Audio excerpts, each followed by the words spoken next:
Welcome everyone. I hope you can see what's on the screen right now. Recording has started. I would like to take some time to introduce Lisa, who works over at USAA and is a former scholarship recipient. So like you in the seat here, she was sitting there a little while back and trying to figure out what to do post-military career. I would say that Lisa has a very esteemed military career. She retired as a logistics colonel after 20 years of service in the Army. She's got a double MBA. She's married with a son, and she also is a dog mom, right? With a nice chocolate lab, brand new baby chocolate lab.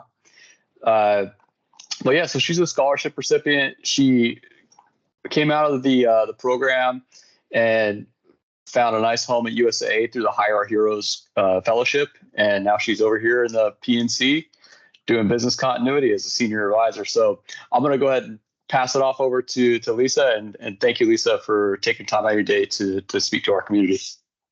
Thanks, I appreciate it. Good afternoon. As he said, I'm Lisa Keough, and I am a business continuity professional at USAA. I work in P&C, property and casualty on the insurance side, but we have enterprise, bank, and life business continuity professionals, and it's a great place to work at. And so I'd like to share my transition with you and hope it helps some of you out with your transition. Next slide. So I'll kind of cover my background a little bit, and then we'll go into the transition timeline that I have, and then some key takeaways that might help you in your transition. Next slide. So I come from a family legacy of military service. My grandfathers both served in the Army, and my dad served in the Air Force, and my uncles also served in the Air Force and the Marines. So large family with military history, and I knew right off from the start when I was growing up in Europe as a child, as an Air Force brat, that I wanted to serve and continue that legacy. I did junior ROTC in high school and Army ROTC in college on a scholarship. And then, of course, in the Army, I met my spouse, James, and we've had our son, Logan, at Fort Riley.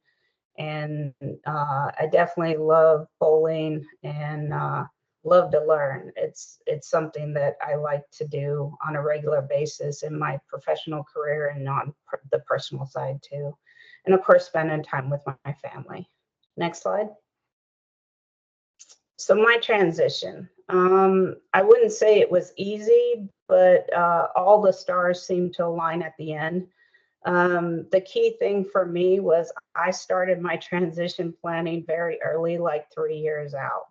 So when I was PCSing to Fort Sam Houston here in San Antonio, I told my husband that it's getting to my MRD and we probably need to decide what we're going to do. So let's go down and buy a house. So we took spring break, came down here even before our PCS, and bought a house, and then went back and then PCS'd in June of 2019.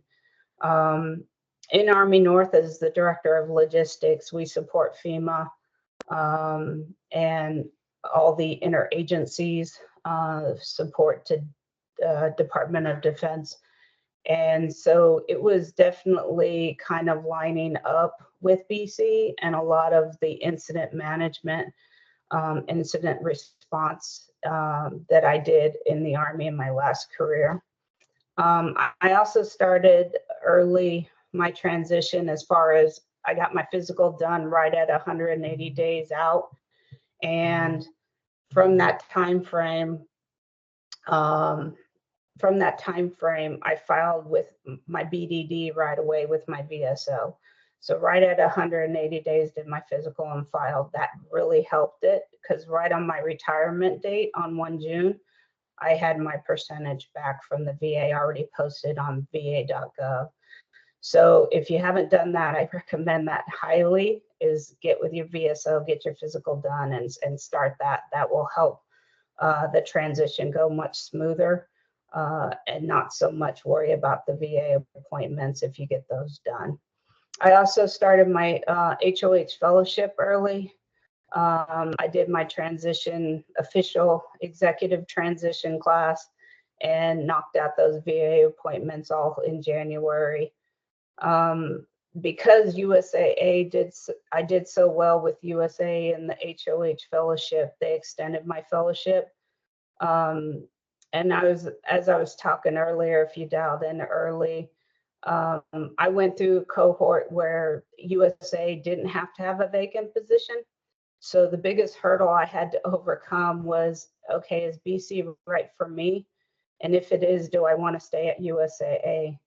So I put in probably about 40 applications to USAA because I knew that's where I wanted to stay and wanted to be in BC there. And it just so worked out that they created the position on the BC team in P&C for me and asked me to apply, and I got hired on April 11th. So, and on April 18th, as Daniel said, I'm a recipient of the Veteran Scholarship. So I got my certification. I was hired, and the very week I was hired after I onboarded, I definitely attended that week and got my certification. So definitely thank everybody for that scholarship and my certification as a BC professional. And while you're applying, you'll realize certifications mean a lot more than degrees. And I'll talk a little bit more on the key takeaways about that. But I chose USAA for my work-life balance and my culture. I had several job offers. And if you heard me, I was a logistician for my whole career in the Army. And I definitely wasn't sure if BC was where I wanted to land. But I definitely worked through the transition and realized that's where I wanted to be, and helping people, lines up with logistics and lines up with BC very well. And so it worked out for me with USAA. As also the work-life balance is tremendous. Everybody says work-life balance and says there's no such thing when you're in the military.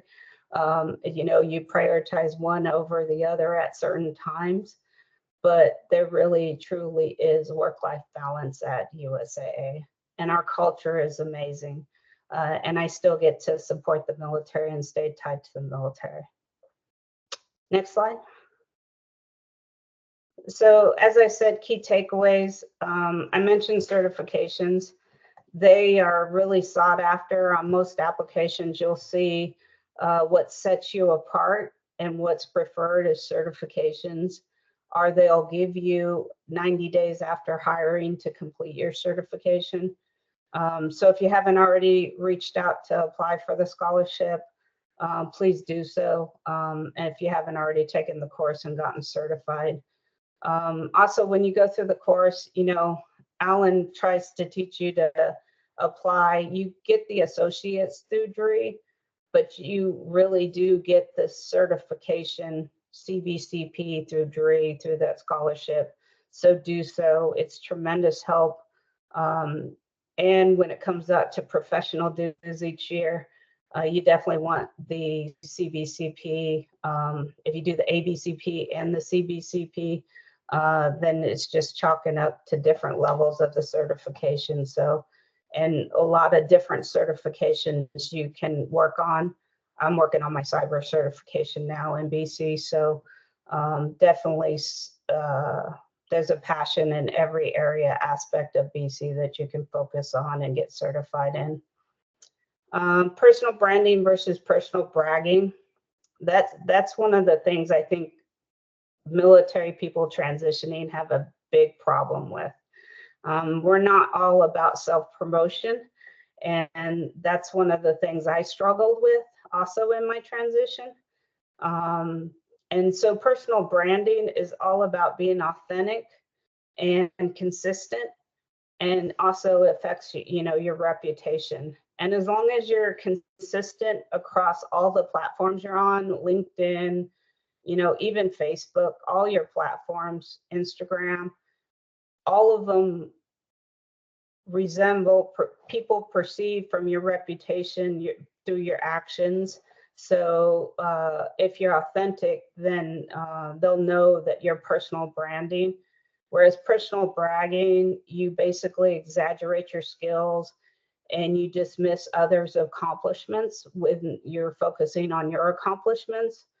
So please know the difference and know that personal branding is required nowadays to really land a great job that is in line with your morals and what you're looking for your career transition.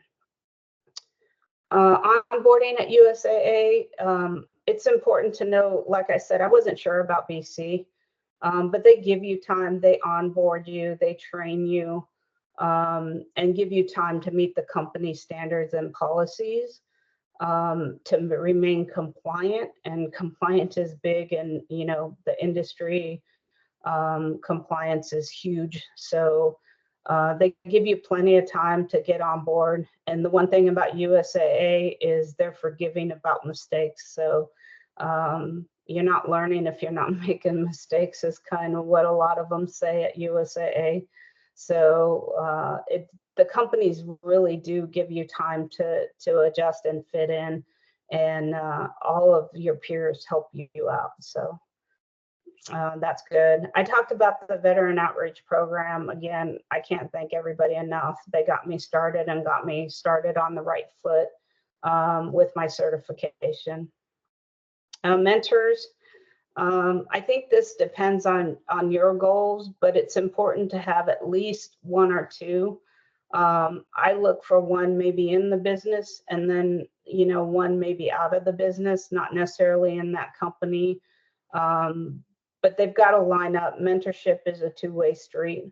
So you've got to talk about your goals in your mentorship and what you want to get out of it, and really lean forward and reach out and figure out the right cadence for you with your mentors. Know your military worth. Not a lot of people will do this and understand that they can do this, but when you're go through the application process and you're offered a salary after you accept the job, and you talk salary, when you're offered your salary, if you don't feel that it's worth the value that you bring to the table, you can always ask for an increase in your salary. All they can do is say no. So I asked for about 5K more than what they were originally offering me, stating that I bring a lot of leadership to the table, and competency throughout my military training, and they agreed to it. So don't be afraid to ask for a higher salary if you don't think it's worth your value and what you bring to it. In your transition, expectations versus opportunities. The biggest thing I can say is don't let your expectations steal your opportunities away from you. And what I mean by that is, you know, you might expect to get a certain salary. You might expect to be right out the bat a people leader. And just know that opportunities come with what you make of them, and you're not owed anything in the transition. And a lot of people in the corporate world do not understand exactly what you bring to the table and can translate your value to that company. So make the opportunity by explaining it and articulating your worth to the company. And again, like I said, nothing's owed to you. So you got to take those opportunities to make it what you want and seek after what you want and where you want to be. The other thing that helped me is journaling. I really love the Daily Stoic Journal. It helped me out a lot. One of my mentors told me about it, and I started journaling, just trying to figure out really myself and what I wanted in the future, and not just professionally in the corporate world and my transition, but it helps out with, your family life, your values, and really what you want your work-life balance to be after your transition. So I highly recommend it. And even if you don't go get that book, you can always just journal yourself, write down kind of your goals, where you want to be. It definitely helps to take a few minutes in the morning. You definitely want to take the time to mentor, to reach out to your mentors, journal, and just figure out where you're going. Next slide. So I covered a lot, and I'll just open it up to any questions that you have of me. If I didn't cover something that you want to talk about. This is Jerry. I just wanted to add one thing about the compensation. There's always someone that's going to get this job that makes, more than anyone else. And, and I'm not saying it's like the golden egg, but there are some positions out there. But most of it, you start out and you just prove your value and work up. I for one, I asked, as I was going to work out a client site at one of the intel agencies, and I said, hey, I have a need to transition from uniform. So they actually gave me $7,500 as a part of a sign-on bonus just to get proper dress. The attire was completely different. Did I have a suit or two? Yeah, but I didn't have like 3 sports coats, 10 ties, the Joseph A. Bank, you buy 1 suit, get 10 free deal or something. So, if there's an expectation you're at a client site, again, at Lisa said, as long as you're not making a demand, you're asking questions, open-ended questions like, can you or would you, and willing to accept, as the same thing we used to tell our children, no is one of the answers that you're going to get if you ask a question.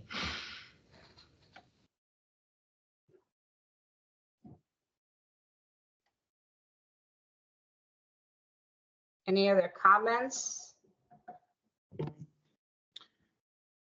Hi, I had a question about branding. So, I didn't have as much preparation as your timeline, which is impressive.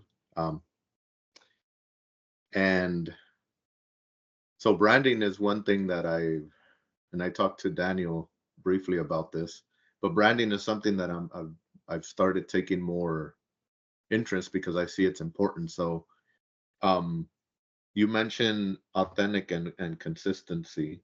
So what would you say, other than like social media and work ethic and showing your abilities and worth, what's another thing that helped you with your branding? I think it's your actions, how you present yourself when you go through interviews, and the big one is for me is LinkedIn. It starts with your LinkedIn profile, because that's how a lot of people find you. So when I say consistency, and I know you said other than social media, I think consistent across that and how you present your profile is key. And then how you present yourself in interviews and through your actions. Also that, 1 minute elevator pitch, and how you develop that 1 minute pitch to talk to people. If you're in an elevator, what would you say if somebody asked you, about yourself? That's key also. So when you're networking, if you're at a job fair, or if you're just networking at certain events, we have the key mentors in San Antonio, and they get together once a month for a networking event and help people, transition and find jobs within the San Antonio area. So I'd say, it's kind of key to have that elevator pitch dialed in to represent you. And I think that's another key piece that would be consistent to label yourself and your personal brand. We have a question from Karina asking, on a personal level, how challenging was transitioning from soldier to mother and wife? So I think for me, as a mother, it was easy because my son is older. But it's harder as a wife in one aspect, but it's also easier because of my work-life balance now. I'm home to cook dinner at 6 o'clock every night for my husband, which he really likes, which I didn't have that opportunity while I was in the military. I maybe cooked once a night. I would make it home. And during COVID, I didn't make it home at all for like a year and a half. So I know he appreciates that. And so in that aspect, it's good. But it's also harder because you're home more, you're together more. So it's getting to know your spouse all together on a different level when you share a lot more time together and do a lot more things together. But I am traveling more with my husband and I really enjoy that. So there's some easier aspects to it, but there's some harder aspects to it on the relationship level. As far as a mom, like I said, my son he still lives with us, but he's in college and he's 23. So he's learning how to adult on his own. And so it's not so hard being a mom at that aspect. More learning how to let go and let him adult on his own is the issue. Lisa, he's almost off the payroll. Yeah, definitely get him off the payroll. I can certainly relate to being home, working from a remote position. You really get to have to relearn your spouse. A lot of additional time spent together. So that could be a blessing in some ways, and in other ways, you may want to just get out of the house every once in a while. So it looks like we have a question from Dave. Are you available, Dave? I am. How are you doing, Lisa? Thanks so much for giving us some of your time. Hello, everybody. I didn't join in early enough to say hello to everybody. Lisa, my question is, did USAA stop doing like the skill bridge opportunities because they wanted to, if they bring somebody in, they want to have the opportunity to afford them the opportunity to compete for a position? Because I'm signed up right now. Our resumes were just released, and I did see USAA post on LinkedIn about having skill bridge opportunities, but like you said at the beginning of the presentation, some of those opportunities were very niche. So I guess there's a job position waiting if those skill bridge opportunities work out. So I just wanted to ask, is that the overall idea behind that? And I'm glad you answered that in the beginning. Yeah, I'm glad you answered it in the beginning because I was going to ask you. Yeah, that's exactly it. They changed their policy, and the agency or team has to have a position vacant for them to offer skill bridge or HOH fellowship. And the way they do that is they send out, their job announcements through the HOH program. And they are very niche and job specific. So. Okay. Thank you so much. I really appreciate your time though. Yep. But there are some coming up in BC. I told Daniel I'll get with him. Our enterprise is looking for some BC HOH in the coming up cohort, but I don't think it'll help you now with the timing. So looking at that work-life balance, do you have any BCs that you've talked to in the like industries and you have their friends, and you start looking at like what's that work-life balance, and maybe they're getting paid 300, 200,000, but it's really not worth it for the amount of stress you put on the family. Have you looked from that kind of thing? Yeah. So I'm an individual contributor at USAA. I'm not a people leader, and I get paid pretty good money. Not on the high end of a range for a BC person, but it's right in the middle. And then we have a couple people at Enterprise that are people leaders. that get paid a lot more money, 200 to 300K range. And it's definitely a work-life balance issue for them. They are tied to a phone. They have to be available really all the time, and even on the weekends. So it's definitely a thing that I probably will not move up to be a people leader. I did it all throughout the Army, and I really like being responsible for myself and handling what I'm responsible for in the BC community for the P&C company. I was telling Daniel earlier, we're right in the middle of our business impact analysis and working with the experience owners, and it's just where I want to be and where my work-life balance is for me. So it all depends on your personal goals and where you want to be. But as you move up in the ranks in a BC and get paid more, you're definitely giving up that work-life balance option. You bring up a good point, Lisa, when you're talking about leading people. As I transitioned from the military, I had this expectation that just because I oversaw and managed multiple people, I just got comfortable with that in my career. And then I had the expectation that as I was coming into the corporate sector, that because of my title, it would be commensurate that I would be leading people. And so I show up on day one as a senior analyst for business continuity, and I asked my boss, okay, so how many people do I need to oversee? He said, none. I was like, really? That's actually kind of refreshing. So, to your point, we work at a tactical level. We just get our jobs done, right?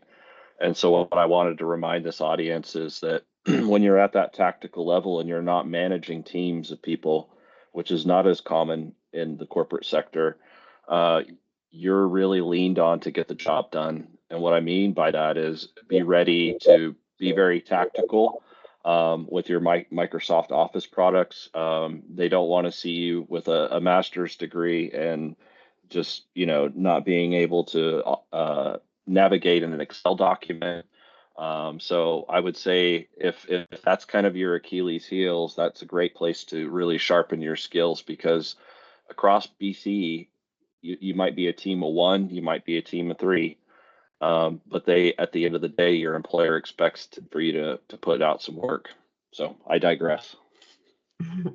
Yeah, I totally agree with you. And that might be another challenge. And I talked about expectations, if you come in expecting to be a people leader or something like that, because I love being only responsible for myself as an individual contributor. And I love being at the tactical level and working through what I need to get done for our business to remain compliant with the regulators. But I also, there's a certain part aspect in you for those of us in the military that always achieve to rise and take on more. And so sometimes you're looking to take on more. And I just offer in the corporate world, there are other areas that you could do that without being a people leader. Thanks, Keith. I understand you got to jump, but yeah, I appreciate it. And like I was saying, there's other ways. I'm a VetNet person at USAA. I'm also a sponsorship person. So there's a lot of other ways that you can pay it forward and take care of people other than being a people leader in BC in your job. So. Dave, did you have a question? Yeah, so I guess a follow-on question. So you mentioned earlier that you were able to negotiate for a little bit higher of a kick in your pay due to the fact of your leadership skills. How does that translate if you're not going to be leading a team? So I understand that, like, it's in a position that you are basically, I think that question asks itself. I was going to see if I needed to clarify, but I guess I don't. Yeah, no, you don't. But you can lead from anywhere. You don't have to be a leader to lead. And when I translated it to my leadership skills and my military training, I also brought forward that I was taking my my certification, the following like month, really, because I applied in March and I was hired in April. So I said, I'm subject to get my certification, and I bring a lot of leadership to the table. And of course, USA's culture is very tied to the military. So I stressed, my career out in the military and my military connections could still help with the military acumen of employees who were not tied to the military. A lot of USAA employees are either their grandparents served, or they might not have anybody in their family that served and just got hired in. So they encourage you to lead in that aspect in the military acumen program through VetNet, and helping employees understand what our members are going through for those that are serving now. So that's other ways that you can lead, and how I put it when I applied. We got a question from Larry. Okay. Hey, how y'all doing? Thanks, Lisa, for doing this presentation for us. My question was, I know a lot of people migrate to Texas, and USAA is the big company there, one of the big companies. But for opportunities, do you guys do remote or contract, or do you work with partner companies that work with USAA for BC roles? Yeah, so we don't necessarily contract out our BC roles. There is a contract as far as the DR portion of our BC roles. There is a contractor that feeds into USAA for the IT and the DR side of BC. So we work with a lot of contractors that way. USAA is working towards a return to office and RTO. So a lot of the positions that they're listing out now, and even the BC positions they're about to list out now, are in the office 4 days a week is usually what the job announcements will say. But we do have offices in Phoenix, Colorado Springs, and Tampa, and Charlotte. So there are other areas that you could take the opportunity to if you don't want to come to Texas. I personally looked at Texas and the state and what they offer veterans. So there was no way I was leaving Texas. So Texas offers us veterans a lot of opportunities and benefits. So you got to do your research and figure out what works for you. But there are other opportunities. I don't think they're listing out any applications and job announcements for remote, though. Lisa, if I could jump in, one thing, if you're interested, if you have I had no choice where to live. I'm from Charleston, and I knew when I was retiring I was coming back to Charleston. So I worked in DC for 18 years commuting. However, look at the Kiplinger letters. You can go online and look at it. For example, South Carolina does not tax your military retirement at all. Some states you get a certain percentage. I know Virginia is like up the first 10,000 is not taxable. So if you have a chance to pick, as Lisa was saying, where you would like to live, I had no choice, but if you have a choice where you want to live, look at what the states offer. Those of us that are in Social Security age, I mean, South Carolina doesn't tax Social Security either. So about, 65 to 70% of my income that I'm getting, and I still work, is not taxed by the state, and the state taxes 7%. Well, you can do the math real quick. There's a good 10 to 12 grand a year you're keeping in your pocket. So if you have a choice, just do a little research, as Lisa was alluding to. Yeah, if you're 100%, Texas doesn't charge you property tax, and we don't have a state tax. So you can bank about 12, 13 grand a year by not paying property tax in Texas. So based on your VA disability. So definitely do the research on what each state offers for veteran benefits. That's another key that might go into your decision factor. We've got Chris, then we've got Javier and Keely after that. Thank you, Daniel. So Lisa, you did mention, I think everybody needs to understand this, and Jerry, please kick in because you know this as well. I'm using a range. Let's say you're offered a job between, they say, well, we can pay up from 100,000 to say 140,000. Well, that's a range that the human resources likes to work in. So your value, depending on how you look at it, let's say, well, we're going to offer you 133. That's what they're going to give you, right? And you say, well, that's really nice. Well, what about 142? They do have a range. Human resources actually has a range anywhere between 3 to 7% outside the normal pay range for them to be marketable, so they can still pull you in. Just because they show you a range from 100 to 140 does not mean they're not going to be able to go ahead and go above that. So don't limit yourself, because I know Jerry has talked to me about this in the past. I have actually seen it. I was offered a certain amount of money and I went above it, and I still turned it down just because I did not want to live in 32 degrees below zero. Just did not want to happen. But the thing is that look at your self-worth and what they have to offer, and look at the overall benefit package that they have to offer, because you may not want the 142 or 143 or 145, but their benefits outweigh everything else that adds up to what your needs and wants are. So am I about right, Lisa, Jerry, on that? Yeah, Chris, definitely look at the range. I'd say land in the middle of the range that they're offering you by looking at the other benefits. USAA offers an annual benefit and a Christmas benefit, so holiday bonus. So they tie that bonus to what you're really making.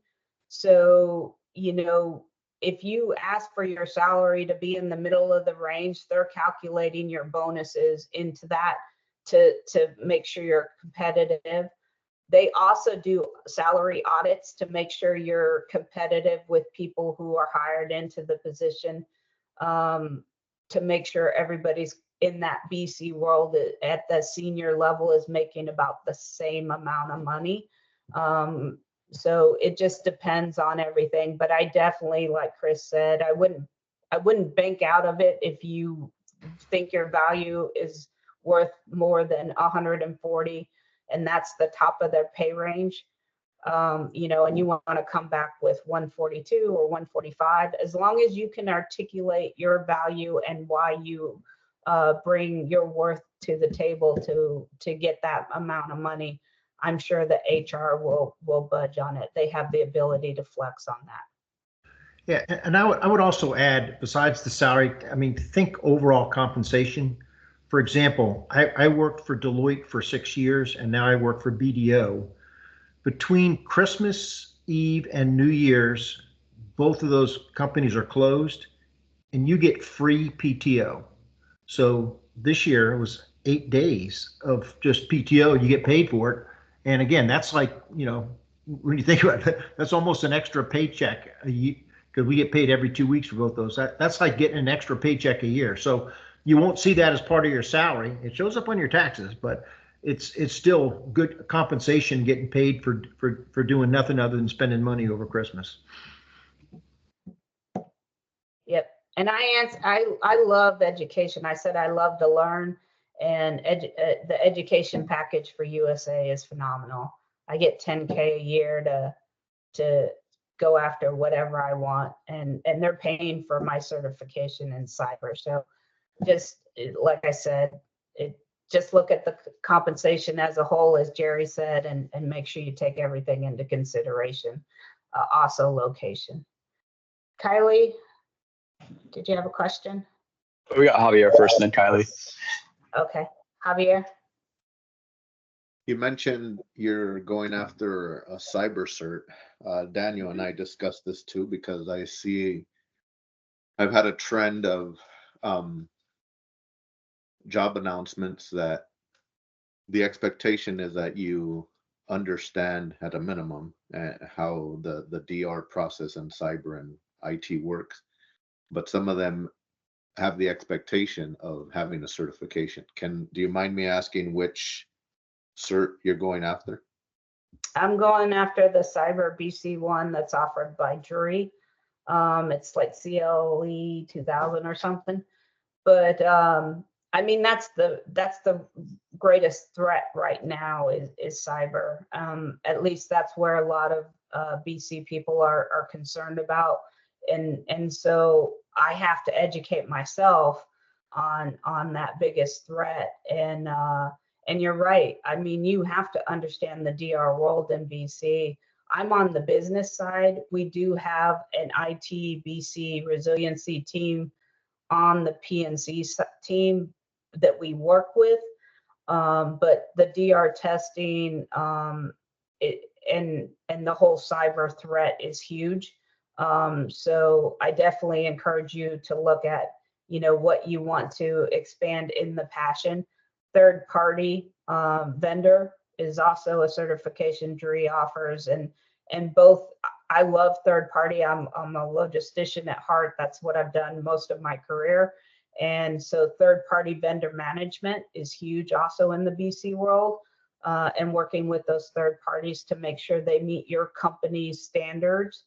And then of course the cyber aspect being the number one threat right now. Did I answer your question, Javier?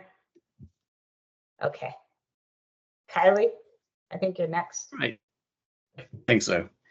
First, thanks for taking some time with us today. First, a couple of points, and I think these would reinforce everything that you've said. For those out there who are still transitioning, if I gave one piece of advice from somebody who is transitioned, if you can get into a SkillBridge or a Hiring Our Heroes fellowship, absolutely do that. I can't tell you the number of people I know who have transitioned into jobs on the civilian side doing that. I can tell you not doing that and transitioning without that background, it is considerably more difficult getting into an organization after that. On the same token, take advantage of that if you can, that Veterans Outreach Scholarship, or if you can find your way to one of Alan's classes. If you have to fly to Tampa and spend a few $100s on a plane ticket and a hotel for a few days, or San Diego or wherever he's doing a class, absolutely do it. It's expensive getting that certification on your own dime. Worth it, but a whole lot more expensive. And then a question, I guess, and I'm in the Tampa area, so I didn't retire here specifically because there's a USAA hub, but there is actually relatively close to my house. Any advice for someone who is not coming out of a Hiring Our Heroes fellowship or SkillBridge and has already transitioned, but would absolutely love to work for USAA in the business continuity side, because I don't see many continuation roles on USAA's job site? Yeah, I would say you definitely have to know somebody in the company, because when those BC jobs are listed, there is one listed right now. And as Javier said, it's more on the DR side of the house at Enterprise. But if you know somebody in the company that can refer you from within the company to that job position, they do a referral through the HR system, and you get a link and you have to apply that day. That also helps. You give a leg up. I mean, for every job announcement, USAA probably gets thousands of applications for that one job announcement. So just keep that in mind. And the HR community does use, if you haven't run your resume through any kind of analytical tool to check it against the job announcement, that's another aspect to make sure you match up, because a lot of companies will use computers to make sure you match up. And if you don't have those buzzwords in there, you won't even make it past to the HR recruiter to get looked at and get an interview. So my key is reach out to me if you see a USA job BC that you want to apply to, and I'll refer you. But definitely make sure your resume is matched up to the announcement that USAA has. And that's another key, but know that there are a lot of people out there applying for that job at the time. Okay. I good think to the know. referral is great, Appreciate it. if you don't mind, Lisa. I think having a referral, but make sure that if you guys are going to contact Lisa, make sure that you give her your background so she can see it, because Oh, yeah. if she gets asked or everything like that, she has to stand tall sometimes and saying, hey, I know of him or her, but I don't know him or her. Does that make sense? Yeah. Yeah, in the referral, I'll ask for you, if you reach out to me, I'll ask for your resume before you apply and before I refer you. And we'll go from there. But yeah, it is a good point. I am putting my name to a recommendation for you with that referral. So it is important to make sure you give me a little bit of background, but I'm willing to help out anybody in the VC world. And if you're looking for a VC job, just reach out to me and we can talk offline. Good luck, Kylie. Thanks.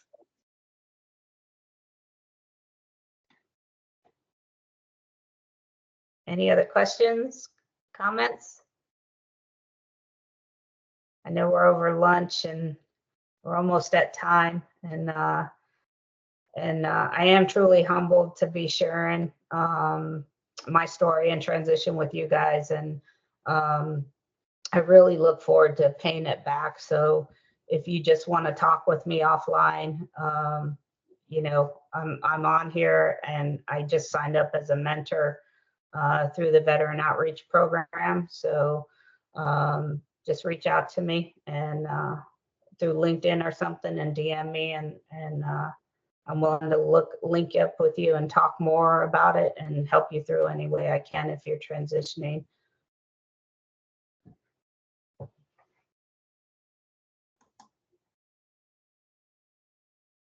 I think we're good here. Yeah, I think it's been really great having you on, Lisa. Thank you so much for taking your time to be here and share your expertise, and offer yourself as a guide to some of these VCs that are coming up and trying to get in there, as well as helping people get into those jobs. Lisa she's a scholar recipient. If you look at the last ones, it was Microsoft and other ones. I kind of just jump around LinkedIn and find people. Lisa mentioned that mentorship is key, and you got to have some mentors inside your industry and outside your industry. Find your mentors. Go out there, send the email. They might tell you no. I've never got a no, but they might tell you no.